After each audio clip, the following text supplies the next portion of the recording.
बिस्मिल्लाहिर्रहमानिर्रहीम। Dear student, अस्सलाम वालेकुम। Umar Farooq from the scholar school and college Kaidabad. Physics 9th class हमने शुरू की हुई है और चैप्टर नंबर 5 हमने स्टार्ट किया हुआ है। हमने 3 टॉपिक हमने पढ़ लिए हैं और आज हमने 5.4 टॉपिक शुरू करना है, पढ़ना है और उसका नाम है आर्टिफिशियल सैटेलाइट्स। आर्टिफिशियल सैटेलाइट्स आपने पिछली क्लासेस में कुछ ना कुछ पढ़ा होगा कि ऐसे सैटेलाइट्स को कहते हैं जिनको साइंसदानों ने खिला में लॉन्च किया होता है और ज़मीन के इर्द गिर्द वो रिवॉल्व करते हैं अपने अपने मदार में। तो यहाँ पे सैटेलाइट्स की तारीफ करते चलें। सैटेलाइट्स की तारीफ मैं लिख देता हूँ। Satellites all objects that can revolve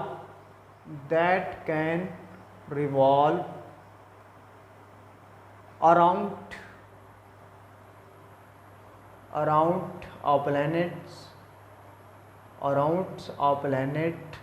are called satellites. Satellites की तारीफ हमने पढ़ ली है। सैटेलाइट की तारीफ क्या बनी है कि all objects that can revolve around a planet are called satellites, कि ऐसे ऑब्जेक्ट्स जो प्लैनेट के इर्द गिर्द अपने मदार में रिवॉल्व करते हैं उनको सैटेलाइट्स कहा जाता है। नेचुरल सैटेलाइट की एग्जांपल ले लेते हैं, क्योंकि जो मून है वो ज़मीन के इर्द गिर्द अपने मदार में रिवॉल्व करता है, तो वो एक नेचर सैटेलाइट से कुदरती तौर पर रब की तरफ से है और वो अपने मदार में मूव कर रहा होता है, रिवॉल्व कर रहा होता है। इसी तरह जो आर्टिफिशियल सैटेलाइट्स हैं वो साइंटिस्ट ने लॉन्च किए हुए हैं, जो कि मुख्तलिफ प्लैनेट्स के इर्द गिर्द अपने मदार में रिवॉल्व करते हैं और हम तक कम्युनिकेशन ज़राए मौसलात की नशरियात वगैरह पहुँचाते हैं। आर्टिफिशियल सैटेलाइट्स की एक डायग्राम बना लेते हैं। फॉर एग्ज़ाम्पल ये मैस ऑफ अर्थ है और अर्थ के इर्द गिर्द बहुत से सैटेलाइट्स अपने अपने मदार में रिवॉल्व कर रहे होते हैं। यहाँ पे एक सैटेलाइट्स है जो अपने मदार में रिवॉल्व कर रहा है। इसको मून भी कह सकते हैं, इसको कोई आर्टिफिशियल सैटेलाइट्स भी कह सकते हैं। ये जो है अर्थ है। अब सैटेलाइट्स मूव करता है। इसी टॉपिक में एक और भी आता है जियो स्टेशनरी सैटेलाइट। जियो स्टेशनरी सैटेलाइट्स का मतलब क्या होता है, वो भी अर्थ के इर्द गिर्द रिवॉल्व कर रहा होता है, लेकिन अर्थ भी अपने एक्सिस में रिवॉल्व कर रही होती है। फॉर एग्जांपल मैं इधर छोटी सी डायग्राम बना के आपको समझा दूं। अर्थ अपने एक्सिस के इर्द गिर्द रिवॉल्व करती है और साथ साथ जो जियो स्टेशनरी सैटेलाइट्स है वो भी अर्थ के एक्सिस के साथ साथ रिवॉल्व करता है। फॉर एग्जांपल ये जियो स्टेशनरी सैटेलाइट्स यहाँ पे है और ए पॉइंट यहाँ पे है अर्थ का, बी पॉइंट यहाँ पे है, सी पॉइंट यहाँ पे है और डी पॉइंट यहाँ पे है। यानी कि जो जियो स्टेशनरी सैटेलाइट है और जो अर्थ है वो एक दूसरे के पैरेलल रिवॉल्व कर रही होती हैं। अगर जियो स्टेशनरी सैटेलाइट्स ए पॉइंट पर है तो थोड़ी देर बाद फिर जियो स्टेशनरी सैटेलाइट जो है वो कहाँ पे पहुंच जाएगा, ये अर्थ है, इसका ए पॉइंट यहाँ पे पहुंच चुका है और जियो स्टेशनरी सैटेलाइट्स भी इस ए के सामने आ चुका है। और फिर थोड़ी देर गुजरने के बाद फिर जो अर्थ है वो अपने एक्सिस के इर्द गिर्द मूव कर रही है और जो यहाँ पे आर्टिफिशियल सैटेलाइट था ए, वो मूव करता हुआ इस पॉइंट पे, यानी ए अब यहाँ पे आ चुका है। आर्टिफिशियल सैटेलाइट जियो स्टेशनरी सैटेलाइट भी यहाँ पे आ चुका है।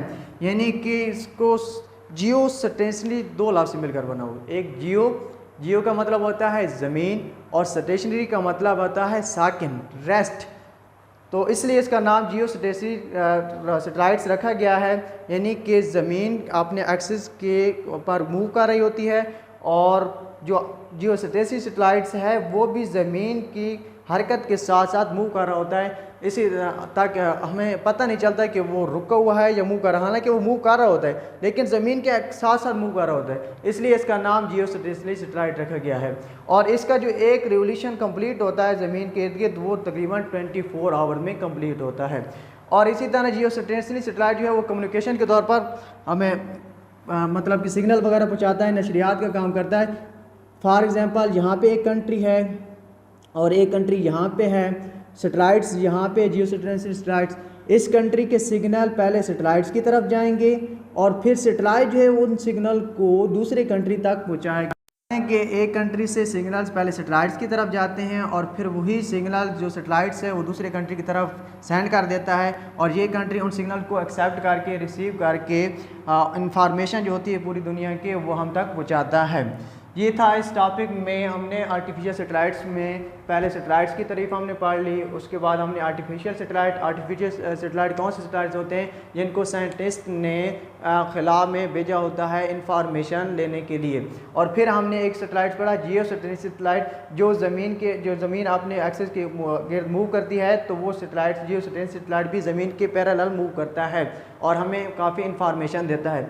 इसी टॉपिक में किताब पर आपका एक छोटा सा डब्बा बना हुआ है, बॉक्स बना हुआ, उसमें लिखा हुआ है GPS global positioning system. Global positioning system का मतलब है कि ये ज़मीन पर अर्थ पर कोई एग्जैक्ट पोजीशन मालूम करने के लिए इस्तेमाल किया जाता है, या समुंदर के अंदर किसी एग्जैक्ट पोजीशन को मालूम करना हो, या एयर के अंदर किसी जगह को किसी एग्जैक्ट पोजीशन को मालूम करना हो, तो वो जो ग्लोबल पोजीशनिंग सिस्टम है वो इसलिए इस्तेमाल किया जाता है। आर्टिफिशियल सैटेलाइट्स हमने पढ़ ली। आर्टिफिशियल सैटेलाइट के बाद मोशन ऑफ आर्टिफिशियल सैटेलाइट्स हमने पढ़ना है, यानी कि आर्टिफिशियल सैटेलाइट्स के अपने अपने मैदार में जो मोशन है वो कितनी स्पीड के साथ वो मूव कर रहे हैं, उस स्पीड को हमने इस टॉपिक के अंदर फाइंड करना है। यानी हमने ऑर्बिटल वेलोसिटी फाइंड करनी है, जिसको V0 से डिनोट किया जाता है, रिप्रेजेंट किया जाता है। ओ का मतलब होता है ऑर्बिटल वेलोसिटी, क्योंकि वो सर्कल में मूव कर रही होती है, ऑर्बिट में मूव कर रही थी, इसलिए इसको ऑर्बिटल का नाम दिया जाता है। तो डायग्राम बना लेते हैं। अर्थ है और अर्थ के इर्द गिर्द मुख्तलिफ सैटेलाइट जो हैं वो मूव कर रहे होते हैं अपने अपने ऑर्बिट के अंदर। तो यहाँ पे एक ऑर्बिट है जो मूव कर रहा होता है, और अर्थ का अपना जो सरफेस से लेकर सेंटर तक का डिस्टेंस होता है उसको कैपिटल R यानी रेडियस का नाम दिया जाता है। और फिर ये जो सैटेलाइट से अर्थ की सरफेस और सेंटर से लेकर जो फासला बनता है इसको हम स्मॉल h से नाम दे देते हैं और साथ G भी लिख देते हैं, क्योंकि ये हाइट पर है, काफ़ी हाइट पर है, तो H फ़िलहाल हम H लिखते हैं, इसको सिर्फ हाइट पर है। और जो टोटल रेडियस बनेगा सेंटर से लेकर इस सैटेलाइट तक वो बन जाएगा small r is equal to capital R plus H के बराबर। अब ये ऑर्बिट रिवॉल्व कर रहा है, ना बाहर की तरफ जा रहा है ना अंदर की तरफ जा रहा है, लेकिन इस ऑर्बिट को सर्कल में कौन सी चीज़ रिवॉल्व करवा रही है, तो वो है सेंट्रीपिटल फोर्स। सेंट्रीपिटल फोर्स ऐसी फोर्स होती है जो किसी जिस्म को एक सर्कल में मूव करवाती है, मूवमेंट हरकत करवाती है। तो सेंट्रीपिटल फोर्स का हम फार्मूला लिख लेते हैं, वो बराबर होती है Fc is equal to mv square over r। Fc is equal to mv square over r के बराबर होती है। हमने ऑर्बिटल वेलोसिटी फाइंड करनी है, तो यहाँ पे हम v के साथ नॉट लगा देते हैं और r के साथ भी नॉट लगा देते हैं। क्यों? क्योंकि सैटेलाइट जो है वो अपने ऑर्बिट में रिवॉल्व कर रहा है। Fc is equal to m v naught का square over r naught. m है इस सैटेलाइट का mass, v naught orbital velocity जो हमने फाइंड करनी है, Fc है सेंट्रीपिटल फोर्स जो उस सैटेलाइट्स को रिवॉल्व करवा रही है अर्थ के इर्द गिर्द, और r नॉट है ये अर्थ के सेंटर से लेकर सैटेलाइट तक का टोटल फासला। लेकिन यहाँ पे हम स्मॉल r ही पुट करते हैं। अब Fc is equal to mv square over r, हमने v नॉट का स्क्वायर फाइंड करना है। हम इसको रीअरेंज कर लेते हैं, यानी v नॉट के स्क्वायर को एक साइड पे रखते हैं और बाकी चीज़ों को दूसरी साइड पे लेके जाते हैं। तो r नॉट इधर डिवाइड हो रहा है, वहाँ पे जाके Fc के साथ मल्टीप्लाई हो जाएगा, और m इधर डिवाइड हो रहा है, बल्कि नहीं सॉरी, अब Fc के साथ हम एक और चीज़ भी फाइंड करना चाहते हैं, जैसा कि सेंट्रीपिटल फोर्स इस सैटेलाइट्स को अपनी तरफ अट्रैक्ट कर रही है और एक और फोर्स जो है इस सैटेलाइट्स को दूर फेंक रही है, वो असल में है सेंट्रीफ्यूगल फोर्स भी कहते हैं, और वो बराबर होती है वेट के बराबर होती है। वेट के बराबर यानी उस जिस्म का वेट। तो ग्रेविटेशनल एक्सेलरेशन, ग्रेविटेशनल फोर्स और वेट जो है वो एक दूसरे के इक्वल होते हैं, यानी Fc जो है वो बराबर है W बार हमने इसलिए लिखा कि ये बाहर की तरफ जा रहा था, और W बराबर होता है आपको पता है वो mg के बराबर होता है, और g के साथ हम h लगा देंगे क्योंकि हाइट पे है सैटेलाइट, इसलिए इसके साथ h लगा दिया। अब हम क्या करते हैं, इस एफ सी और ये एफ सी दोनों इक्वल आ रही हैं, तो M V square over R naught को एम जी एच के बराबर रख लेते हैं। M G H is equal to M V naught का स्क्वायर ओवर आर नॉट। अब हम इसको रीअरेंज कर लेते हैं, क्योंकि हमने ऑर्बिटल वेलोसिटी फाइंड करनी है। वी नॉट का स्क्वायर एक साइड पे रखेंगे और बाकी सारी चीज़ें दूसरी साइड पे लेके जाएंगे। वी नॉट का स्क्वायर इधर ही रहेगा, और नॉट डिवाइड हो रहा है, दूसरी साइड पे जाके मल्टीप्लाई हो जाएगा। और नॉट अब एम जो था वो वी नॉट स्क्वायर के साथ मल्टीप्लाई हो रहा था, दूसरी साइड पे जाके डिवाइड हो जाएगा।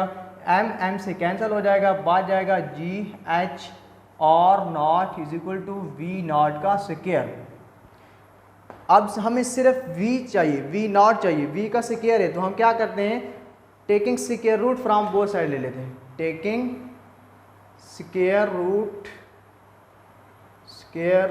From both side, G H R naught का square root is equal to V naught square का स्क्वायर रूट। स्क्वायर को स्क्वायर रूट से कैंसिल कर दिया, बाकी इस वी नॉट को इस साइड पे रख लेते हैं और जी एच और नॉट का स्क्वायर रूट को दूसरी साइड पे रख लिया। आर नॉट यहाँ पे देखिए आर किसके बराबर है, आर बराबर है आर प्लस एच, तो यहाँ पे भी आर नॉट लिख देते हैं क्योंकि ऑर्बिटल में वो मूव कर रहा है सैटेलाइट्स। आर नॉट की जगह पे हम पुट करते हैं कैपिटल आर प्लस एच, ये बन जाएगा V naught is equal to G H into R plus H और इसका स्क्वायर रूट। ऑर्बिटल वेलोसिटी आ चुकी है। अब यहाँ पे देखें तो ये जो सैटेलाइट्स हैं ये अर्थ के इर्द गिर्द रिवॉल्व कर रहा है। यहाँ पे इसकी हाइट बहुत ज़्यादा थी, क्योंकि जो सैटेलाइट्स मूव करते हैं ऑर्बिट में, वो ऑर्बिट बेजवी शक्ल के होते हैं, एक सर्कल के अंदर एक सर्कल की तरह नहीं होते बल्कि बेजवी शक्ल के होते हैं। यहाँ पर अगर हाइट ज़्यादा है तो फिर ये जो ऑर्बिट और सैटेलाइट से ये मूव करते करते यहाँ पे आ जाएगा, यानी अर्थ से इसका जो डिस्टेंस है वो बहुत कम रह जाएगा। इसका मतलब है कि आर का जो रेडियस, फॉर एग्जांपल यहाँ पे मैं समझाता हूँ कि हमारे पास एक लाख रुपए है, 1 लाख रुपए में अगर हम सिर्फ 2 रुपए को जमा कर दें तो 1 लाख 2 बन जाएगा, लेकिन 2 जमा करने से इतना फ़र्क नहीं पड़ेगा। इस वजह से यहाँ पे हाइट इसकी ज़्यादा थी, जब ये मूव करते करते ज़मीन के नज़दीक पहुँचा तो इसकी हाइट बहुत कम हो गई। हाइट बहुत कम होने की वजह से हम हाइट को क्या कर देते हैं, निगलेक्ट कर देते हैं, ख़त्म कर देते हैं, तो सिर्फ क्या रह जाएगा, आर नॉट जो है वो सिर्फ बराबर रह जाएगा आर के, यानी ये तकरीबन आर प्लस एच को हम तकरीबन आर के बराबर रख लेते हैं, ये earth of radius of earth के बराबर है। तो यहाँ पे आर प्लस एच की जगह पे मैं लिख भी देता हूँ आर प्लस एच तकरीबन किसके बराबर है, कैपिटल आर के, और ये बन जाएगा V naught is equal to G H और कैपिटल आर स्क्वायर रूट। ये थी ऑर्बिटल वेलोसिटी। अब इसकी वैल्यू फाइंड करते हैं। वैल्यू जो है कि कितनी वेलोसिटी के साथ और जो सैटेलाइट से वो रिवॉल्व कर रहा है, तो वो है V naught is equal to 8 kilometre per second, या इसको दूसरे अल्फाज में लिखें तो ये बन जाएगा V naught is equal to 29,000 kilometre per hour, यानी 1 घंटे के हिसाब से 29,000 स्पीड से मूव कर रहा होता है। अगर सेकंड के हिसाब से देखें तो वो 8 किलोमीटर पर सेकंड के साथ मूव कर रहा होता है। अगर इसकी वेलोसिटी कम हो जाए इस वेलोसिटी से, तो फिर सैटेलाइट्स क्या होता है, वो गिर जाता है, और गिर जाएगा तो फिर तबाह हो जाएगा, मतलब ख़त्म हो जाएगा। तो वेलोसिटी जो होती है, ऑर्बिटल वेलोसिटी जो होती है, वो उस सैटेलाइट्स को रिवॉल्व करवाने के लिए बहुत ज़रूरी होती है, जितनी उसको वेलोसिटी की ज़रूरत होती है। तो ये था आज का हमारा topic, motion of artificial satellites. उम्मीद करते हैं आपको समझ आ गया होगा। नेक्स्ट के लिए अल्लाह हाफ़िज़।